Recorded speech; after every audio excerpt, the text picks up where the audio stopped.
Skip Bayless, and I don't know, I think that's Shannon Sharp. What a mask. How about them Cowboys? Skip versus Skip. Will the real Skip Bayless please stand up? I'm going to win today, buddy. You feel good? How close is it? Did my guy do a good job, honestly? What guy? This guy. I have no idea what that is. You know what it is. It's you. It looks just like you. Huh. I didn't get the costume memo today. It's Halloween. Oh, it's Halloween. I guess you didn't pass out candy either, did you? I don't do that. What? I don't do Halloween. Why not? Who is it? That's supposed to be me? This is you. I'm not seeing me. Yes. I guarantee you.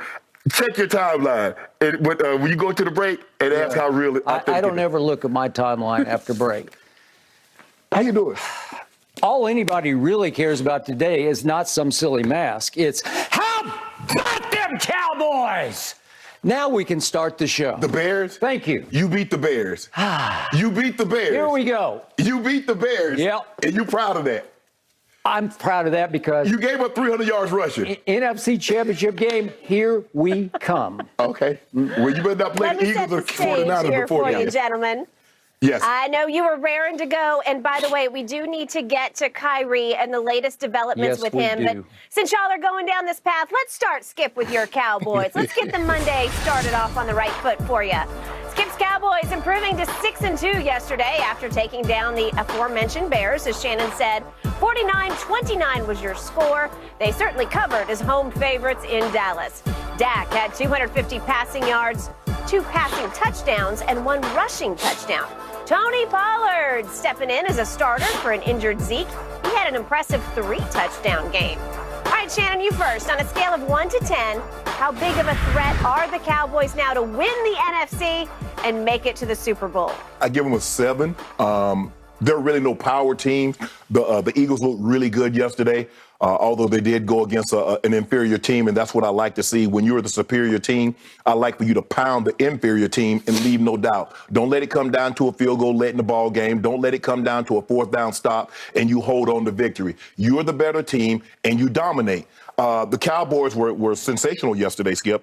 Dak was really good. He made the one mistake right before half, let the Bears get a cheap field goal right before the game. The Bears came out and made it a ball game for like a second, just for a brief second. And then the Cowboys stepped on the gas again because they were the superior team, and they ran away with the ball game. Dak had 284 total yards, threw the ball exceptionally well, as I said before, with minus the 1 mistake. 3 total touchdowns. Dallas scored on the first 4 possessions, Skip. They looked really good, had a 28-7 lead with 6:48 left in the first half. They were not very good. They were great on 3rd down, and the Cowboys are not usually a really good team on 3rd down. They were 28 of 87 on 3rd down coming into the game, 32%. And yesterday they connected on their first 6 attempts, went 9 of 11. Well, you go 9 of 11, you're probably going to win a lot of ball games. And that means you're staying on the field, and that means you're probably going to come away with a bunch of points. And what they did, scored more points. It was the first time they'd gone over 30 all season long, and they damn near hit half a century. So the Cowboys have to feel really good about where they are offensively. The only thing, Skip, again, run defense. You told me when they got the guy from the Raiders, they were going to shore that up. I couldn't tell they shored it up. Now, maybe you saw something that I didn't see yesterday, but you know the 2 teams that can cause them problems, what can both of them do? And now that the 49ers have C-Mac, a guy that can run it, hand it to him, they can throw it to him, and even if he needs to, he can throw it, you're going to be tough. And guess what? They can get after your quarterback. The Philadelphia Eagles, they're one of the top 5 running teams in all of football. They can run it. They can get after your quarterback, and their quarterback has dynamic legs. Jimmy G is not so much, and we saw the problems that Justin Fields called getting out of the pocket yesterday, Skip. But when I look at this team, I look at the Eagles at 7-0, 6-1, Vikings. I see the Seahawks are playing very, very. Geno Smith, kudos.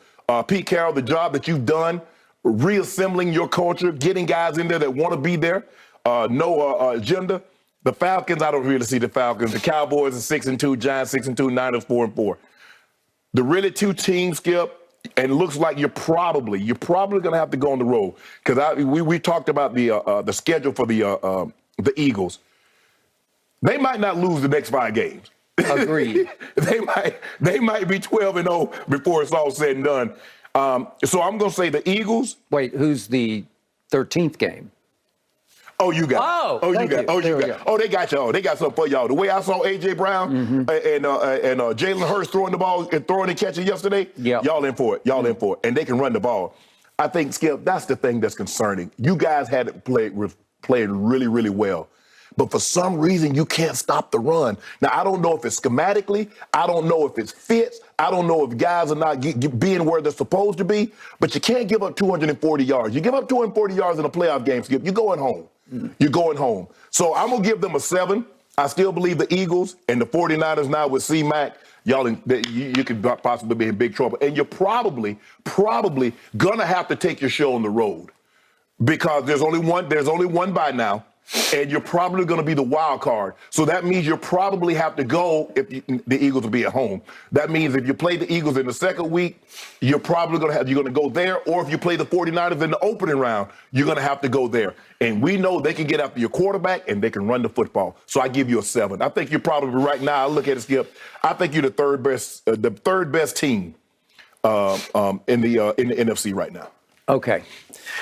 My turn. I have a whole lot to say about what I saw yesterday. I'm going to get the bitter out of the way before I get to the sweet. I told you on Friday I feared the Bears because we cannot stop the run. Right.